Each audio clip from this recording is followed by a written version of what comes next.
Hi, I'm Dan Flynn from Elko Water's Training and Development Group.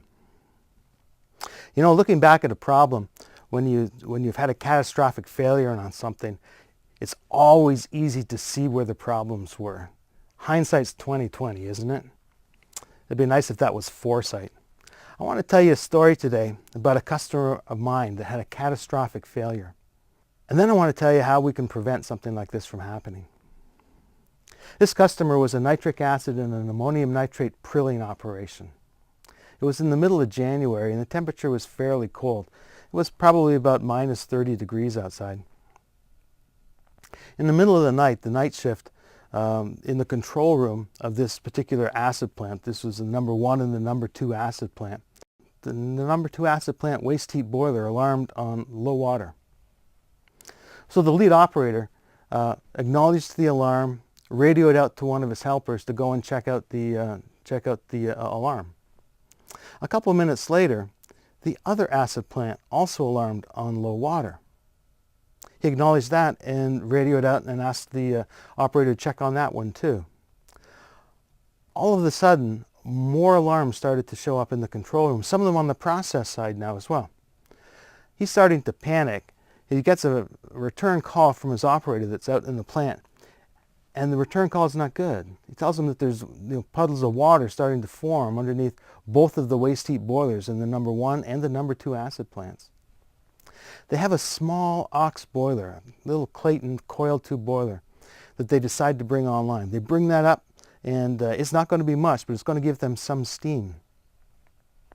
Now the Clayton coil tube boiler and the waste heat boilers in the number 1 and the number 2 acid plants were both both received water from the same deaerator, so their water source was the same on all of them. It did not take long until that coil tube boiler failed as well.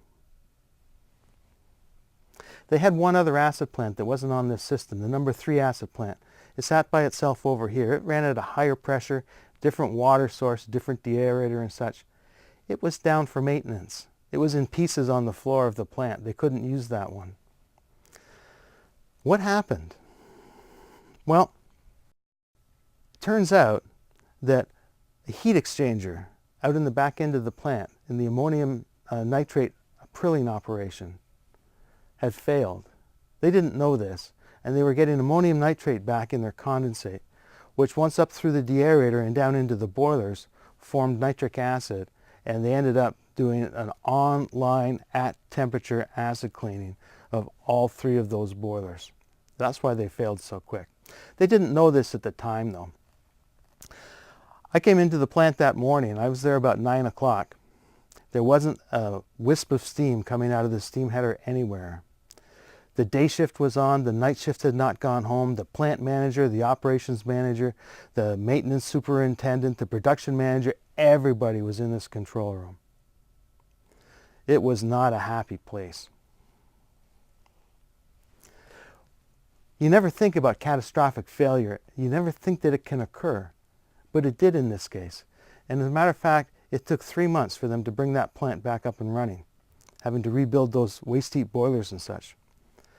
So looking back at it and understanding what had happened, it's easy to say, oh, you know, we probably should have done this. We probably could have done that.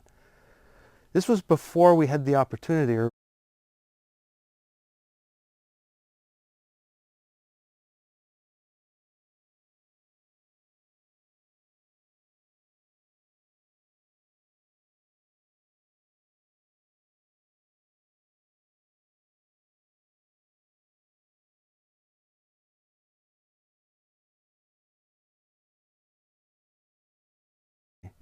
think about catastrophic failure, because that's really one of the things that we're trying to prevent here.